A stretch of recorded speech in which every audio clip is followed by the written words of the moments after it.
Hello बच्चों, कैसे हैं आप सब। मैं विवेक तोमर आप सभी का स्वागत करता हूं आपके फेवरेट चैनल में जिसका नाम है ज्ञान का डोज, वो भी हर रोज।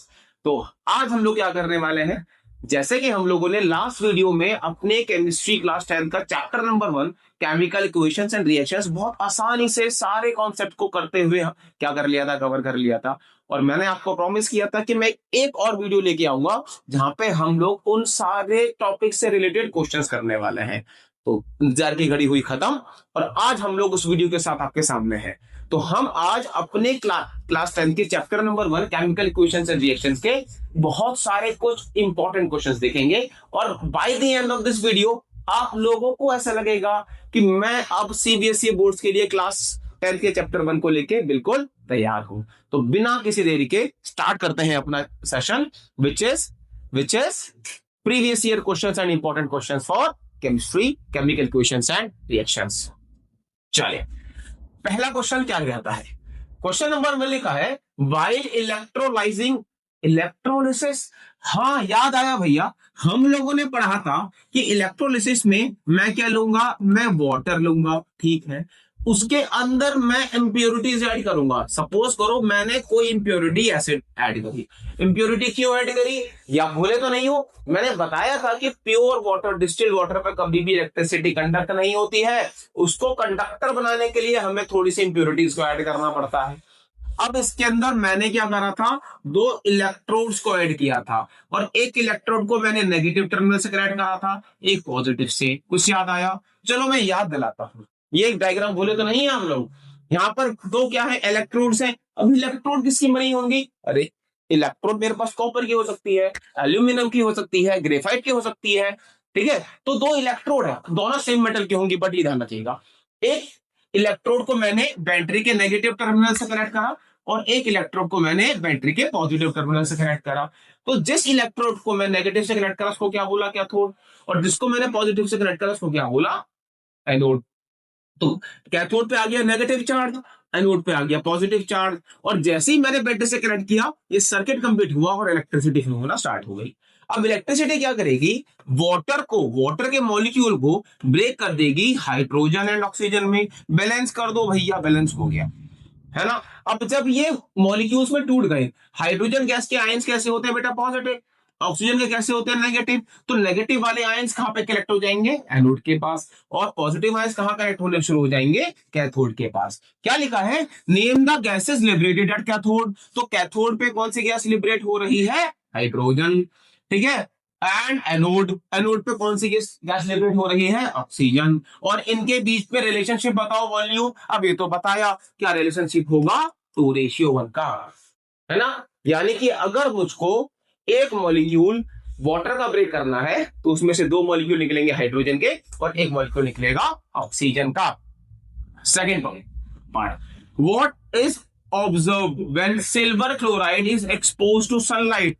अरे पढ़ा तो था, एजीसीएल को मैं सनलाइट में रखूंगा तो वो Ag और Cl2 में टूट जाएगा। भैया बैलेंस कर दो, लो जी हो गई बैलेंस। तो ये कौन सी रिएक्शन थी, ये थी भैया डीकॉम्पोजिशन रिएक्शन। हाँ याद आया, याद आया। और कौन सी थी, एंडोथर्मिक, भूले तो नहीं। एंडोथर्मिक क्यों है, क्योंकि हीट को ये एब्जॉर्ब कर रहा है। और डिकम्पोजिशन कौन सी है, फोटोकेमिकल डिकम्पोजिशन है, क्योंकि सनलाइट की वजह से इसके अंदर डिकम्पोजिशन हो रहा है। तो ये मत भूल जाना, ये है इलेक्ट्रोलाइटिक डिकम्पोजिशन, क्योंकि यहां पर डिकम्पोजिशन हुआ तो सही but with the help of electricity. चले, okay. Question number 2, identify the type of reaction taking place in each of the following cases and write the balanced chemical equation. Okay sir, zinc reacts with silver nitrate, zinc reacts with silver nitrate to produce zinc nitrate and silver। अरे sir ये देखो जरा, यहाँ पे क्या हुआ, zinc ने silver nitrate से रिएक्ट करा और क्या बना दिया, जिंक नाइट्रेट, और साथ में क्या निकल गया, सिल्वर निकल गया, है कि नहीं। अब हुआ क्या, जिंक ने सिल्वर को उसके कंपाउंड से डिस्प्लेस कर दिया। A high reactive element has displaces low reactive element from its compound. तो इसका टाइप कैसा हो गया बेटा, डिस्प्लेसमेंट रिएक्शन हो गया है। आगे क्या लिखा है, potassium iodide reacts with lead nitrate. देखिए जरा, this is potassium iodide, this is lead nitrate. Potassium iodide reacts with lead nitrate to produce potassium nitrate, क्योंकि पोटेशियम क्या है, ज्यादा रिएक्टिव है, तो क्या बना देगा KNO3 and lead iodide plus PbI2। मैं इसको बैलेंस कर दूं क्या, भूले तो नहीं, इधर मेटल क्या है पोटेशियम एक, इधर भी एक, इधर लेड है एक, इधर भी लेड है एक। आगे चलो, आयोडीन है एक बट यहाँ पे आयोडीन है दो, तो यहाँ पे मैंने 2 से मल्टीप्लाई किया, जैसे ही मैंने 2 से मल्टीप्लाई किया पोटेशियम 2 होगा, मैंने इधर भी 2 से मल्टीप्लाई कर दिया। ठीक है, अब नाइट्रोजन कितने हैं 2, इधर भी कितने हो गए 2, ऑक्सीजन 6, तो इक्वेशन क्या हो गई है, बैलेंस होकर इक्वेशन हो चुकी। ठीक है, कोई दिक्कत तो नहीं है।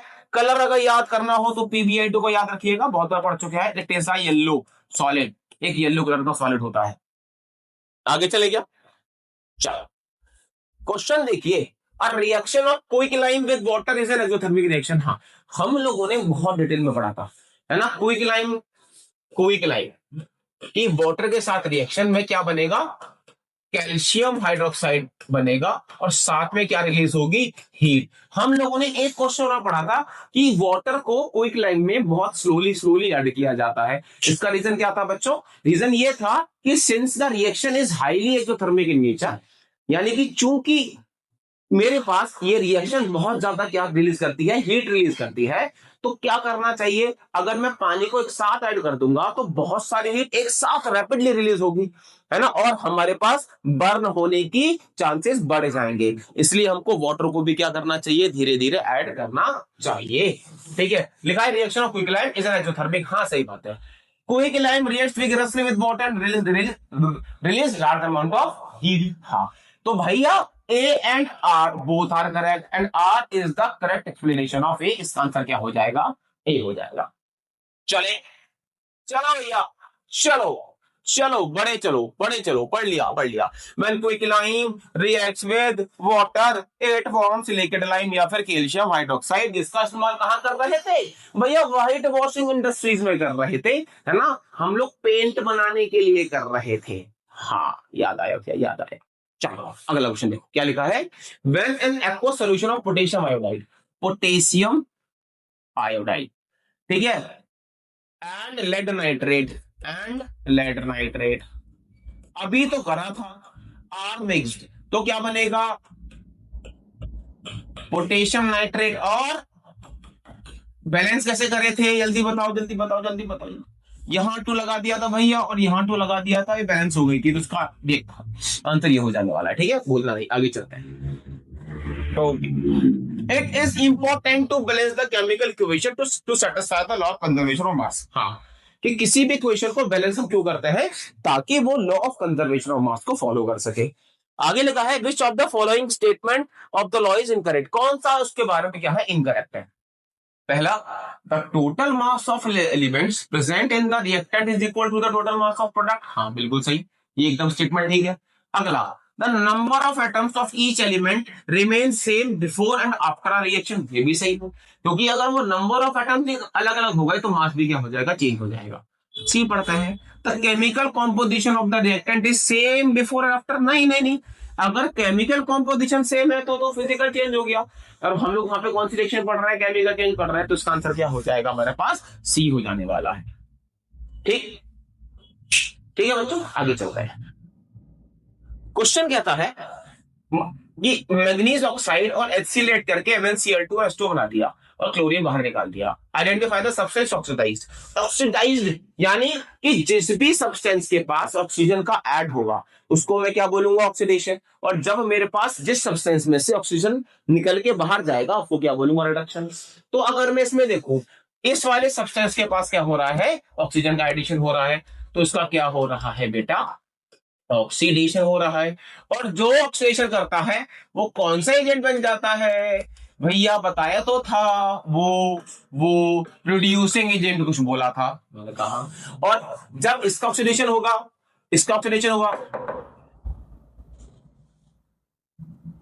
तो इस सब्सटेंस का क्या हो जाएगा, रिडक्शन। क्यों रिडक्शन होगा, क्योंकि इसके अंदर से ऑक्सीजन छोड़ के चला गया, और जब इसका रिडक्शन हो रहा है तो कौन सा एजेंट बन गया, ये ऑक्सीडाइजिंग एजेंट बन गया। आगे इलेक्ट्रोलिसिस ऑफ वाटर, अभी तो पढ़ा था कि उनके बीच में क्या होता है, हाँ मोल रेशियो क्या होगा, 2:1, अभी पढ़ लिया। लेड और कॉपर क्लोराइड ने, लेड क्लोराइड और कॉपर का, यानी लेड ने कॉपर को उसके कंपाउंड से डिस्प्लेस कर दिया, तो कौन सी रिएक्शन है ये, it is a displacement reaction. When green coloured ferrous sulphate, green याद करो मैंने बताया था भाई कि इसका कलर ग्रीन नहीं होता है, कलर किसका ग्रीन होता है, जब इसके साथ में क्या लगा होता है, हाइड्रेटेड यानी वाटर लगा होता है, और इसी वाटर को हम लोग एक नाम देते हैं जिसका नाम होता है वाटर ऑफ क्रिस्टलाइजेशन है। हाँ, कि जब भी मेरे पास किसी भी क्रिस्टलाइन सॉलिड के साथ मॉइस्चर प्रेजेंट होगा, उस मॉइस्चर को मैं क्या बोलता हूं, वाटर ऑफ क्रिस्टलाइजेशन। मैं पहले इसको थोड़ा सा हीट कर रहा था, धूप में सुखा रहा था, तो ये FeSO4 और साथ में मॉलिक्यूल वाटर के अलग हो जा रहे थे, है ना। अब इसको अगर मैं और हीट कर दूं तो तब जाके ये फेरिक ऑक्साइड में टूट रहा था, सल्फर डाइऑक्साइड में टूट रहा था, और सल्फर ट्राइऑक्साइड में टूट रहा था। तो ग्रीन कलर इसका कभी नहीं था, ग्रीन कलर इसका था, याद रखिएगा। क्या लिखा है, when green coloured ferrous sulphate crystals are heated the colour of the crystal changes. Colour क्यों होगा, क्योंकि उसका वाटर ऑफ क्रिस्टलाइजेशन क्या हो जाएगा, लूज हो जाएगा, है ना। चले आगे, चलो भैया अगला क्वेश्चन क्या लिखा है, assertions एंड रीजंस है। assertion कहता है photosynthesis is considered as an endothermic reaction. हाँ, क्योंकि उसके अंदर क्या हो रहा है, सनलाइट का एब्जॉर्प्शन हो रहा है, तो ये फोटोकेमिकल रिएक्शन है, और जब हीट एंटर करती है तो रिएक्शन का टाइप क्या बन जाता है, endothermic reaction. Energy gets release in the process of photosynthesis, नहीं भाई, अभी तो मैंने बताया कि फोटोसिंथेसिस के प्रोसेस के टाइम पर एनर्जी को एब्जॉर्ब कर रहा है, लेकिन जब क्या करेगा, वो अपना फूड बनाएगा नहीं, फूड को ब्रेक डाउन करेगा, तब मेरे पास एडीपी या फिर एनएडीपी की फॉर्म में एनर्जी रिलीज होती है, बनाने के टाइम पे नहीं होती। तो assertion is right and reason is wrong. Answer क्या हो गया, ये वाला हो गया सी। सेकंड क्वेश्चन देखिए, decomposition of vegetable matter into compost is an example of exothermic.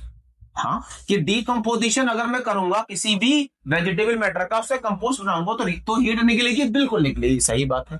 Exothermic reaction are those reactions in which heat is evolved, हाँ सही है। तो A and R both are correct and R is the correct explanation of it. इसका answer क्या हो जाएगा, first वाला हो जाने वाला है।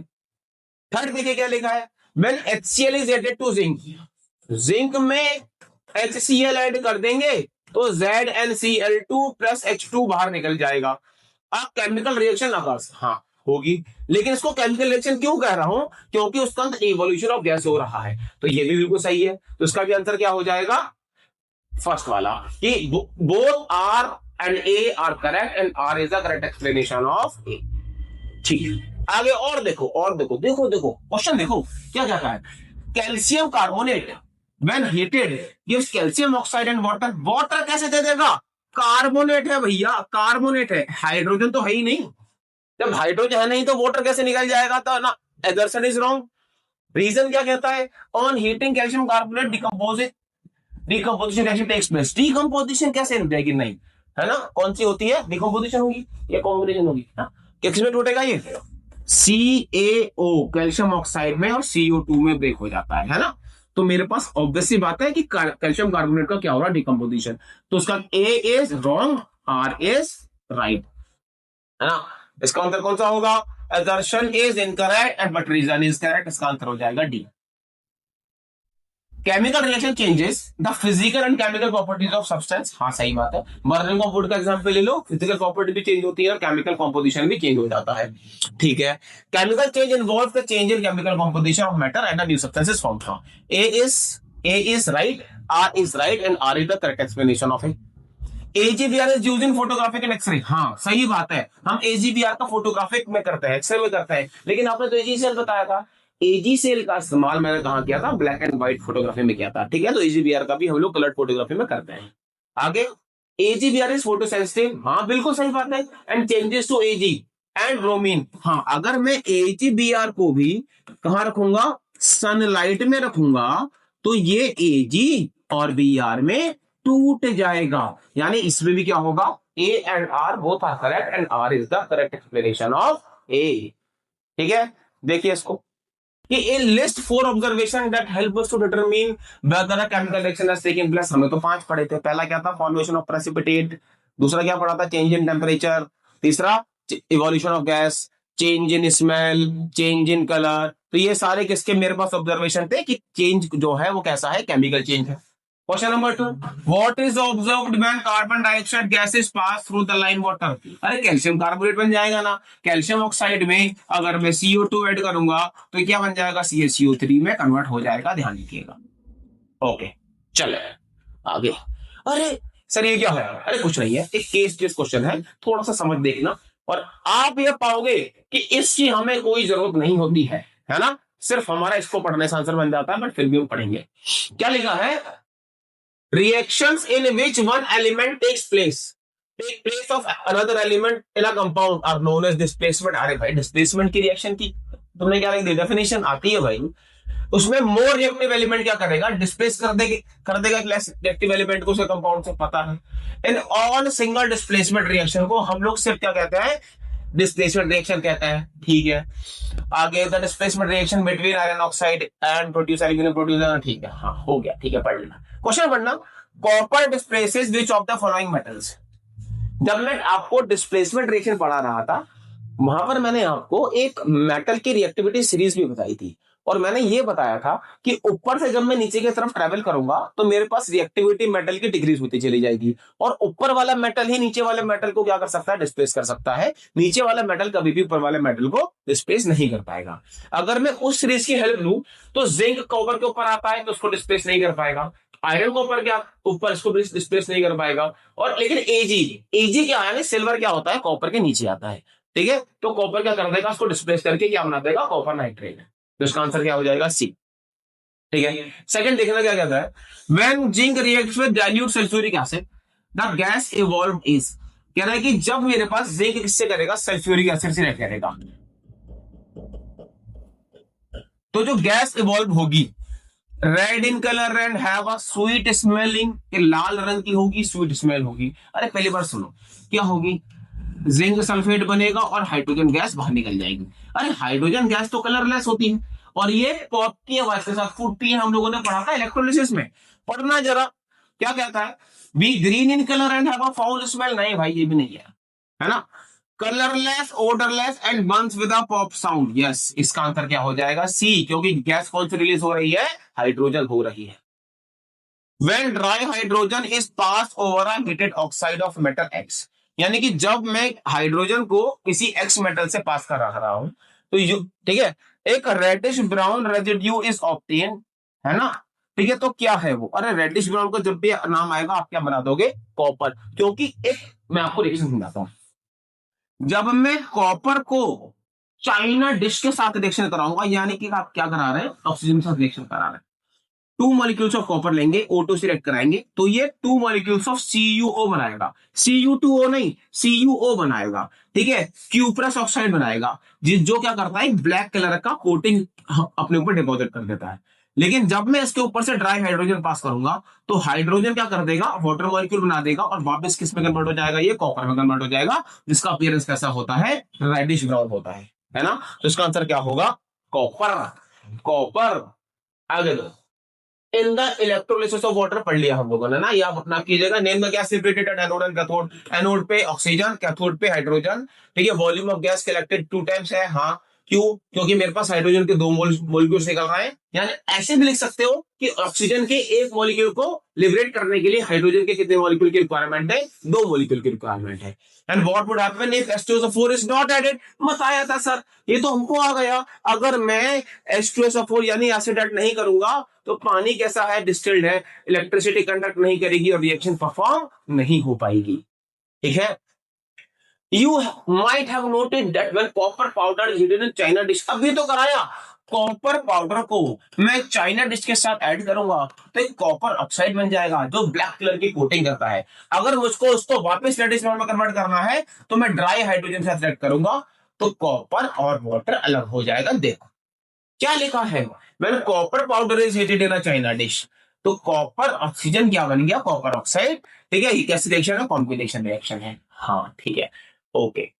अब एक लिखा है to turn the black coating of copper oxide back to reddish brown colour. हम क्या करेंगे, कॉपर ऑक्साइड को हाइड्रोजन गैस के साथ, ड्राई हाइड्रोजन के साथ रिएक्शन करा देंगे, तो कॉपर वापस से अपना कलर बना देगा रेडिश ब्राउन, और साथ में क्या रिलीज हो जाएगा, वाटर रिलीज हो जाएगा in the form of vapours. ठीक है, ओके सर, आसान है, कर लो। चलें आगे, चलें, चलेगा। ओके, क्या लिखा है, ए compound A is use in the manufacturing of cement. Cement, मैंने बताया था कि कैल्शियम ऑक्साइड को हम लोग सीमेंट इंडस्ट्री या फिर ब्लीचिंग पाउडर इंडस्ट्री में इस्तेमाल करते हैं।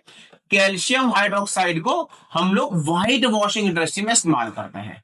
तो ए तो हो गया मेरे पास calcium oxide. When dissolved in water evolves a large amount of heat and produces compound B। तो ये हो गया मेरे पास A और ये हो गया मेरे पास B। पढ़ना, ये तो पढ़ी नहीं थी क्या, ये रिएक्शन हम लोगों ने पढ़ ली है, हाँ पढ़ ली है। आइडेंटिफाई A एंड B, तो A is calcium oxide and B is calcium hydroxide. Right the chemical equations, हाँ भैया पढ़ रखी है, ये रिएक्शन हम लोगों ने लिख दी। ठीक है, list two types of reactions in which this reaction में बी क्लासिफाइड।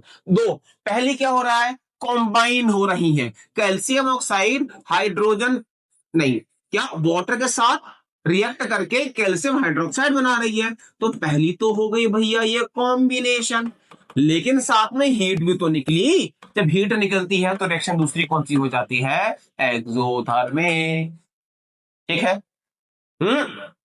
हाँ भैया ठीक तो है, आगे भी करा दो, आगे चलो। क्वेश्चन क्या कहता है कि decomposition reactions requires energy either in the form of heat और लाइट और इलेक्ट्रिसिटी। हाँ ठीक, हमने पढ़ रखी है, तीनों टाइप की डीकंपोजिशन रिएक्शन पढ़ रखी है ना। Write one equation each for decomposition. ठीक है, where energy is supplied in the form heat, energy दी गई है। एनर्जी भैया मैं सीधे लिखाऊंगा burning of coal, burning of coal, लेकिन रिएक्शन तो नहीं है, रिएक्शन तो नहीं है, रिएक्शन आप बताओ मुझे, है ना। ये तो मैंने भी पढ़ाई है लाइट वाली, कौन सी पढ़ाई, AgCl की, Ag और Cl2 में, AgBr की, Ag और Br में। इलेक्ट्रिसिटी भी पढ़ाया मैंने, वाटर टूटा था H2 और O2 में। अब जल्दी से बता दो डिकम्पोजिशन, जल्दी से जल्दी से। हाँ, फेरस सल्फेट, बिल्कुल सही बात, मैंने फेरस सल्फेट का ये वाला मॉलिक्यूल लिया, हीट करा तो FeSO4 में टूटा। अब जब इसको हीट करा तो ये फेरिक ऑक्साइड में टूटा, साथ में सल्फर डाइऑक्साइड गैस निकली और सल्फर ट्राइऑक्साइड गैस निकली जो पॉल्यूटेंट्स थी। ये हो गई मेरे पास थर्मल डिकम्पोजिशन, ये हो गई फोटोकेमिकल डिकम्पोजिशन। यहाँ पे मैं क्या दे रहा हूँ, हीट। इन दोनों में क्या दी मैंने बेटा, सनलाइट दी, और इसमें क्या दी मैंने, इलेक्ट्रिसिटी दी, है ना। तो इलेक्ट्रिसिटी का ये हो गया, लाइट का ये हो गया, और हीट का ये हो गया है। और भी बहुत सारे क्वेश्चन है, अगर आप वीडियो में देखोगे तो हम लोगों ने बहुत सारे एग्जाम्पल इसके कर रखे हैं। ठीक है, चलो। अरे अरे अरे अरे अरे, देखो ये क्या है, डिकम्पोजिशन, है ना, हीट दे रहे, थर्मल। एक और एग्जांपल ये अभी बता दिया मैंने, और ये भी बता दिया, हाँ वही तो बता तो दिया है, याद हो जाएगा अब हमको। चलिए आगे चलते हैं। Name the type of chemical reactions represented by the following equations. कौन सी है, ये तो बताया था अभी मैंने भैया, साथ में हीट भी निकलती है भैया, आगे लिखाया आपने। पहले तो है ये कॉम्बिनेशन, कॉम्बिनेशन के साथ ये है ये एक्सोथर्मिक। हाँ ठीक है, ये क्या है, बेरियम ने एल्यूमिनियम को हटाया, एल्यूमिनियम ने बेरियम को हटाया। ठीक है, तो क्या बन गया, दिस इज डबल डिस्प्लेसमेंट। और बेरियम सल्फेट इज प्रेसिपिटेटेड, तो it is also an example of precipitation reaction. अगला, फेरस सल्फेट टूट गया, हीट, मैंने इसको हीट दी, मैंने इसको हीट दी, तो it got broke down into ferric oxide, sulphur dioxide and sulphur trioxide होगा यहाँ पर, है ना। तो it is an example of endothermic. हाँ भैया टूट रहा था। और डीकॉम्पोजिशन, डीकॉम्पोजिशन, और ये लेकिन डीकॉम्पोजिशन कौन सा है ये बेटा, थर्मल डीकॉम्पोजिशन है। ठीक है, आ रहा है ना। तो आप देख रहे हो ना कि जो हम लोगों ने वीडियो में कवर किया था वही हमारे लिए इनफ है अपने सारे क्वेश्चंस को टैकल करने के लिए, इसके अलावा कोई और एक्स्ट्रा इन्फॉर्मेशन की नीड नहीं है। आगे देखना, एक क्वेश्चन और देखना। What is a reduction reaction? अरे ये तो आया हुआ क्वेश्चन है। क्या होगा कि whenever a compound loses hydrogen, नहीं, loses oxygen and gains hydrogen, तो उस टाइप की रिएक्शन को क्या बोलेंगे हम लोग? Reduction reaction. भैया आपने इलेक्ट्रॉन्स के भी कुछ बोला था, मैंने कहा जब भी कोई भी कंपाउंड इलेक्ट्रॉन्स को गेन करेगा तो उसको भी क्या बोलेंगे? रिडक्शन रिएक्शन बोलेंगे, है ना।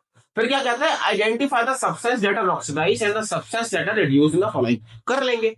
Fe2O3 Fe में कन्वर्ट हो गया, यानी ऑक्सीजन छोड़ के चला गया, तो इसका क्या हो गया बेटा? रिडक्शन। और जो रिडक्शन होता है वो बन जाता है ऑक्सीडाइजिंग एजेंट। एजेंट 007, ये क्या है? एल्यूमिनियम में ऑक्सीजन ऐड हो गया। जब ऑक्सीजन ऐड हो गया तो ये क्या हो गया? ये भी बन गया एजेंट। एजेंट कौन सा बन गया? ऑक्सीडाइजेशन। नहीं, इसका क्या हो गया? ऑक्सीडेशन। सॉरी सॉरी सॉरी, इसका क्या हो गया? ऑक्सीडेशन। और कैसा एजेंट बन गया? ये हो गया रिड्यूसिंग एजेंट। अच्छा भैया अगले में बताओ, ये लेड ऑक्साइड था, ये लेड में कन्वर्ट हो गया, ऑक्सीजन इसको छोड़कर चला गया, ऑक्सीजन को ये पसंद नहीं आया, तो इसका क्या हो गया बेटा? इसका हो गया भैया, बताया आपने, रिडक्शन। जब रिडक्शन होगा तो एजेंट कौन सा बन जाएगा? Oxidising agent. सिमिलरली कार्बन ने ऑक्सीजन के साथ क्या कर ली? मित्रता कर ली गहरी वाली, तो उसका क्या हो गया बेटा? इसका हो गया ऑक्सीडेशन। जब इसका खुद का ऑक्सीडेशन हो गया तो ये एजेंट कौन सा बन गया? रिड्यूसिंग एजेंट बन गया भैया। ये चीज तो हमको याद हो चुकी है, इसमें कोई दिक्कत नहीं है ना। हो गया। तो हम लोगों ने जितने क्वेश्चंस देखे, अब उन क्वेश्चन की हेल्प से आपको इतना तो समझ में आया कि अगर मैं एनसीईआरटी को डिटेल में पढ़ लूं या मेरी पुरानी वाली वीडियो को आप डिटेल में कवर कर लो, उसके अंदर सारी वो इंफॉर्मेशन हमको प्रोवाइडेड है कि जो हमारे एग्जाम के पॉइंट ऑफ व्यू से इंपॉर्टेंट है। ठीक है, तो इन दो वीडियोस की हेल्प से आपका चैप्टर 1 आज क्या होता है? कंप्लीट होता है। अब हम मिलेंगे अपनी नेक्स्ट वीडियो में। उस वीडियो में हम लोग फिजिक्स का चैप्टर नंबर 1 स्टार्ट करेंगे, ठीक है, जिसका नाम है इलेक्ट्रिसिटी। ठीक है, तब तक के लिए देखते रहिए, सीखते रहिए। Thank you.